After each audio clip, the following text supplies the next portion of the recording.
नमस्कार, आप देख रहे हैं स्टेटमेंट टीवी।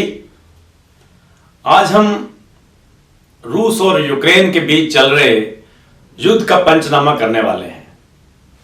इस खबर का पंचनामा करने से पहले हमारा आपसे आग्रह है कि यदि अभी तक आपने स्टेटमेंट टीवी को यूट्यूब पर सब्सक्राइब नहीं किया है तो हमारा विशेष आग्रह है कि हमारी सपोर्ट के लिए आप प्लीज इसे सब्सक्राइब कर लें और स्टेटमेंट टीवी के फेसबुक पेज पर हमारे पेज को लाइक करें ताकि आपको हमारी सभी न्यूज और नोटिफिकेशन समय समय पर मिलते रहें।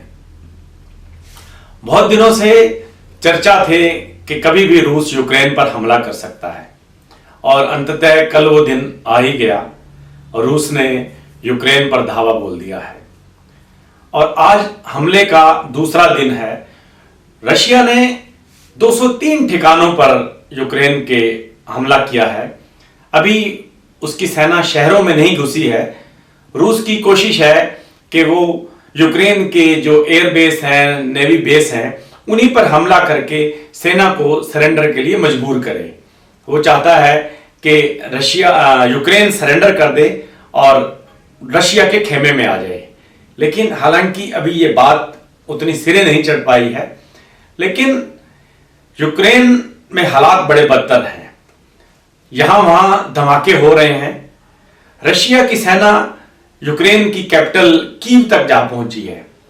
कीव शहर में घुसने से रोकने के लिए यूक्रेन ने शहर को जोड़ने वाले अपने 3 जो ब्रिज हैं, पुलों को बम से उड़ा दिया है ताकि रशिया की सेना उनके शहर में, उनकी कैपिटल में घुस ना सके। वहां जो यूक्रेन का बहुत माना हुआ चेर्नोबिल न्यूक्लियर प्लांट है, उस पर भी रशिया ने कब्जा कर लिया है और वहां पर बमबारी की वजह से वहां का तापमान बढ़ गया है और इस वजह से रेडिएशन भी बढ़ रहा है। उससे हजारों लोगों का खतरा नजर आ रहा है। ब्रिटेन ने जरूर थोड़ी हिम्मत दिखाई है और कहा है कि हम इसका बदला लेंगे, हम उसके बैंकों को बंद कर देंगे। जवाब में रशिया ने भी कोई कम नहीं किया है। उन्होंने ब्रिटेन के लिए अपना एयर स्पेस बंद कर दिया है। उन्होंने कहा है कि ब्रिटेन का कोई भी जहाज हमारे देश में आ नहीं सकता है। यूक्रेन के राष्ट्रपति जेलेंस्की आजकल बड़े परेशान हैं। उन्होंने कहा है कि दुनिया ने जंग में हमारे को अकेला छोड़ दिया है। रशिया के लिए हम टारगेट नंबर 1 हैं और टारगेट नंबर 2 हमारा परिवार है। लेकिन जेलेंस्की ने कहा है कि हम आखिरी दम तक लड़ेंगे। हम जब तक रशिया हमारे को मार नहीं देता तब तक हम लड़ाई लड़ते रहेंगे। उसने अमेरिका पर तंज करते हुए कहा है कि देखिए, आज सुबह भी हम कल की तरह अकेले लड़ रहे हैं और दुनिया की सबसे बड़ी ताकत दूर बैठी तमाशा देख रही है। असल में हुआ यह है कि अमेरिका ने यूक्रेन को उकसाकर इस जंग में झोंक दिया है। यूक्रेन को उम्मीद थी कि नाटो और अमेरिका जंग में उसका साथ देने के लिए आएंगे, लेकिन अमेरिका ने हिम्मत नहीं दिखाई और यूक्रेन को अकेला ही लड़ना पड़ रहा है। रूस के हमलों का पूरी दुनिया में विरोध हो रहा है। यहां तक कि रूस में भी वहां के लोग इस बात का विरोध कर रहे हैं। रशिया के लोगों को भी लगता है कि जो ये सैंक्शन लग रही हैं उससे उनकी अर्थव्यवस्था चौपट हो जाएगी, उनके बिजनेस खराब हो जाएंगे। जो विरोधी दल के लोग हैं वो रशिया में भी प्रदर्शन कर रहे हैं। रशिया की सेना ने 1700 से ज्यादा लोगों को हिरासत में ले लिया है और प्रदर्शनकारियों को खदेड़ने के लिए आंसू गैस का प्रयोग भी किया है। अब हमारे यहाँ एक बड़ा सवाल गूंज रहा है कि भारत के 20,000 लोग, जिसमें ज्यादातर मेडिकल के स्टूडेंट्स हैं, हमारे यहाँ पर एमबीबीएस प्राइवेट कॉलेजेस में काफी महंगी है, इसलिए यहां से यूक्रेन जाकर बच्चे एमबीबीएस करते हैं क्योंकि वहां पर 25 से लेकर 35 लाख रुपए तक एमबीबीएस हो जाती है और वो यूक्रेन में जाकर एमबीबीएस करते हैं।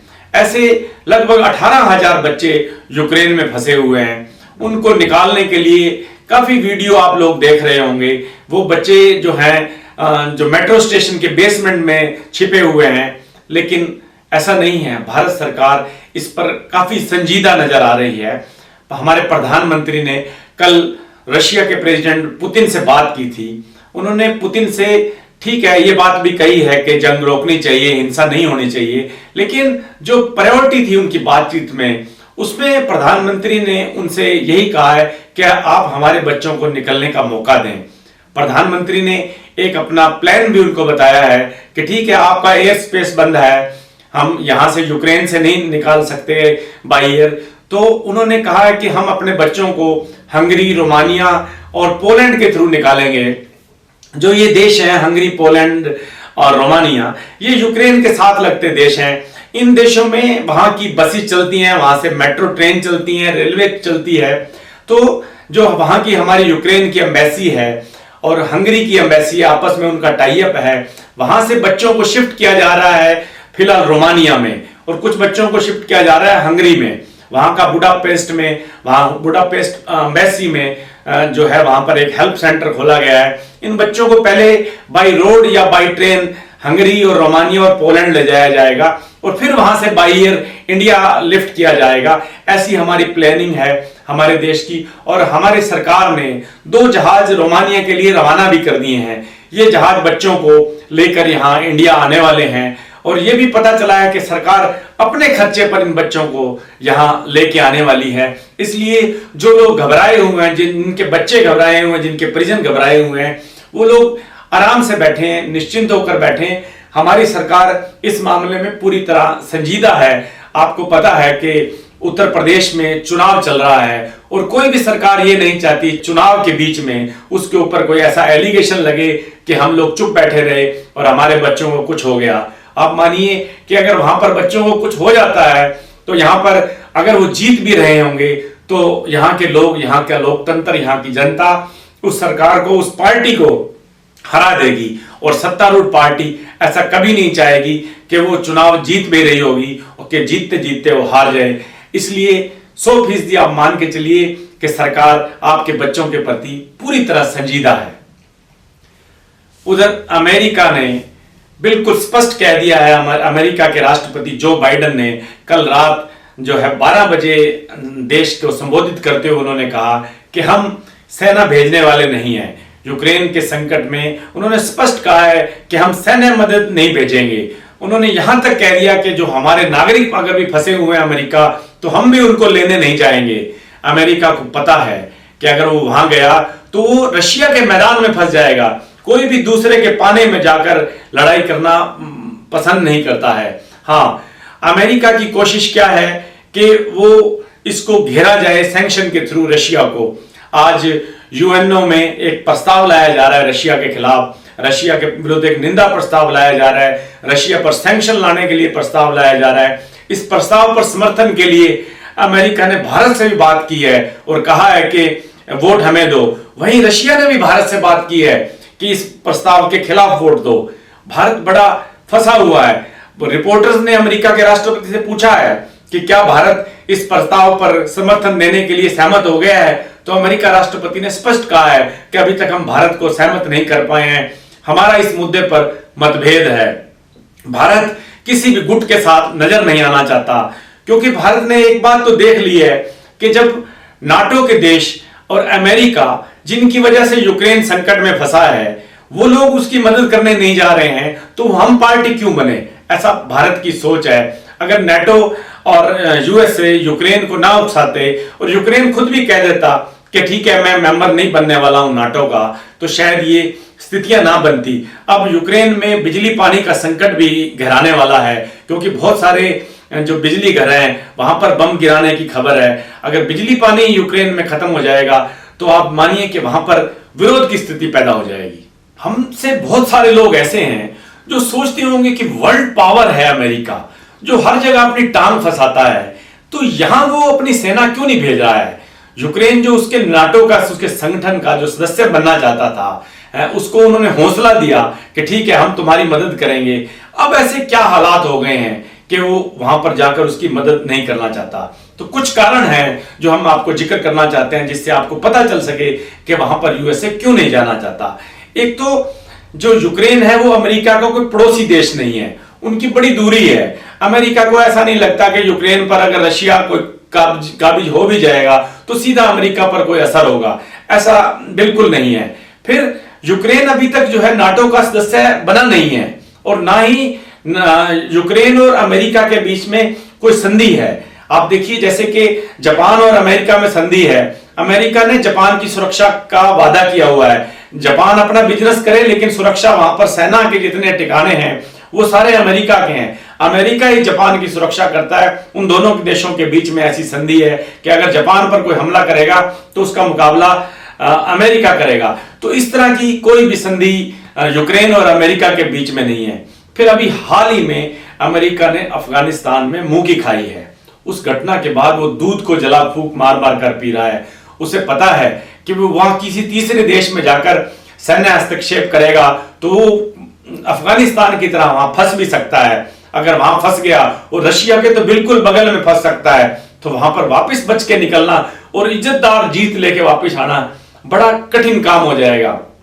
फिर इससे बड़ी बात यह है कि अमेरिका के लोग, वहां एक सर्वे किया गया है, अमेरिका के लोगों ने भी कहा है कि हम युद्ध नहीं चाहते, हमारा क्या मतलब है यूक्रेन के साथ। सभी अधिकतर लोगों ने जो वोट किया है उन्होंने भी कहा है अपने राष्ट्रपति को कि हम युद्ध नहीं चाहते। तो वो युद्ध के खिलाफ प्रदर्शन कर रहे हैं। वाशिंगटन में व्हाइट हाउस के बाहर भी प्रदर्शन हो रहे हैं कि रशिया ने गलत किया है। लेकिन अमेरिका के लोग किसी भी कीमत पर युद्ध नहीं चाहते। अगर आप पिछले अमेरिका के इतिहास को भी देखें तो वर्ल्ड वॉर फर्स्ट हुआ, सेकंड हुआ, कभी अमेरिका ने डायरेक्ट लड़ाई में हिस्सा नहीं लिया। बाद में जब सारी चीजें खत्म होने को होती है तब अमेरिका आता है। सेकंड वर्ल्ड वॉर में भी यूरोपीय देश लड़ रहे थे। बहुत बाद में आकर अमेरिका ने आकर अपने हिस्सेदारी दिखाई और जापान में अपने परमाणु बम गिराकर उस जीत को हासिल किया। और अमेरिका ने उस सेकंड वर्ल्ड वॉर के बाद ही सबसे अमीर वही बचा। सेकंड वर्ल्ड वॉर के बाद ब्रिटेन तो खत्म हो गया था, सारी उसकी सेना का सारा पैसा उसका मिसाइलों पे, एयरक्राफ्ट पे सब लग गया था। लेकिन अमेरिका पहले साइड में बैठा रहा, बाद में आकर उसने हिस्सा लिया और उस वजह से सबसे पावरफुल अमेरिका हो गया। उसके पास पैसा बचा रह गया था। जो ब्रिटेन वर्ल्ड पावर था उसका सारा धन दौलत उस युद्ध में बर्बाद हो गया था। इसलिए अगर हम इतिहास को भी देखें तो अमेरिका कभी भी डायरेक्ट लड़ाई में हिस्सा नहीं लेता है। अमेरिका जो वही लड़ाई करता है, वहीं जाता है, वहीं जाकर जंग में हिस्सा लेता है जहां पर उससे कोई उसका व्यापारिक हित हो, उसे कोई आर्थिक फायदा नजर आ रहा हो। उस सीरिया में उसने जाकर इसलिए पंगा किया कि उसे वहां पर लगता है कि तेल के कुएं हैं। इराक में भी उसने इसलिए पंगा किया कि वहां पर उसे तेल नजर आ रहा था। तो उसे यूक्रेन में ऐसा कुछ नजर नहीं आ रहा है, उसे ऐसा कुछ फायदा नजर नहीं आ रहा है, कोई व्यापारिक हित नजर नहीं आ रहा है। और जब तक अमेरिका को यह नहीं लगता कि उसे इससे कुछ आर्थिक फायदा होगा, तब तक वो अमेरिका आज तक किसी लड़ाई में हिस्सा नहीं लेता है। और इन सबसे बड़ी बात क्या है? सबसे बड़ी बात है कि अमेरिका और रशिया दोनों परमाणु शक्तियां हैं। आप सोचकर देखिए कि अगर अमेरिका वहां पर चला गया तो थर्ड वर्ल्ड वॉर होने से कौन रोक सकता है? यह हो नहीं सकता कि अमेरिका और रशिया आमने सामने हो जाएं तो पूरा विश्व दो गुटों में बंटना तय है। और फिर जो हालात होंगे, जब न्यूक्लियर बम फूटेंगे तो बचेगा कोई नहीं, पूरा विश्व खत्म हो जाएगा। ऐसा हालात, ऐसा अमेरिका कभी भी नहीं चाहेगा। अमेरिका चाहेगा कि वो सैंक्शन लगाए रशिया पे, डायरेक्ट हिस्सा ना ले। आप ये देखिए कि अगर रशिया पे वो सैंक्शन लगाता है तो इसमें फायदा किसका है? इसमें सारा फायदा रशिया का है। उन्होंने रशिया के सारे बैंक बंद कर दिए हैं। ब्रिटेन ने, जर्मनी ने कह दिया कि हम उनकी गैस पाइपलाइन से प्रोजेक्ट नहीं लेंगे, उनकी गैस नहीं लेंगे। बाकी जो भी यूरोपियन देश हैं उन्होंने भी अपनी सारी संधियां रशिया से तोड़ने की बात की है। रशिया को कहा है कि हम तुम्हें कोई डॉलर नहीं देंगे, कोई रूबल नहीं देंगे, पौंड नहीं देंगे। रशिया व्यापार कैसे करेगा? अब जैसे मान लीजिए हमने S-14 मिसाइल रशिया से खरीदने का सौदा तय कर रखा है। अब जो सैंक्शन लगेंगी उसके बाद हम भी खरीद नहीं पाएंगे। दुनिया भर के लोगों ने रशिया के साथ सौदे कर रखे हैं, वो सारे सौदे खटाई में पड़ जाएंगे। तो फिर लोग खरीदेंगे किससे? फिर इस अमेरिका से ही तो खरीदेंगे। सैंक्शन लगाने का फायदा तो सीधा सीधा अमेरिका को होने जा रहा है। उसके दिमाग में क्या सिर दर्द है, उसके कहां सिर दर्द है कि वो जाके लड़ाई में हिस्सा ले? उसे तो फायदा इसी में है कि रशिया को घेर दो, रशिया की सारी सिस्टम को बंद कर दो। रशिया बैंकिंग सिस्टम से कोई इंपोर्ट एक्सपोर्ट कहीं कर ही ना सके, ना कोई उसको कोई बेच सके, ना कोई ले सके। जो बाइडेन ने साफ कहा है, जो देश रशिया का सपोर्ट करेंगे हम उनके साथ भी सख्ती से पेश आएंगे। तो ऐसे में हमारे जैसे देश जो रशिया के साथ कोई संबंध करेंगे, कोई इंपोर्ट करेंगे, एक्सपोर्ट करेंगे, तो हमारे पे भी ये सैंक्शन लगाएंगे। इसलिए ये सबसे ज्यादा फायदा तो अमेरिका को होगा इस युद्ध से। हाँ, ये है कि उसकी एक छवि जरूर डाउन होगी। लोग ये जरूर कहेंगे कि ये किसी का दोस्त नहीं हो सकता है, ये अपना फायदा देखता है। लेकिन इकोनॉमिकली सबसे फायदा अमेरिका को ही होने वाला है। हाँ, एक नई चीज जरूर इस युद्ध के बाद उभर कर आई है कि भले ही अमेरिका पीछे हट गया हो यूक्रेन की मदद करने के लिए, एक यूरोपियन देश है फ्रांस।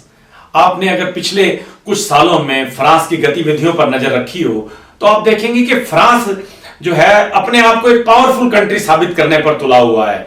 वो चाहे राफेल की बात हो, जहां भी हथियारों के सौदे हो रहे हो, सबसे पहले फ्रांस पहुंचता है।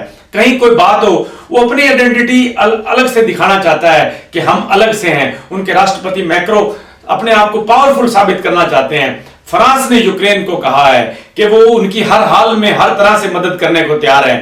फ्रांस ने तो यहां तक भी कहा है कि अगर यूक्रेन उससे सैन्य मदद मांगेगा तो हम सैन्य मदद देने को भी तैयार हैं। ये हो भी सकता है कि फ्रांस इस युद्ध में कूद जाए।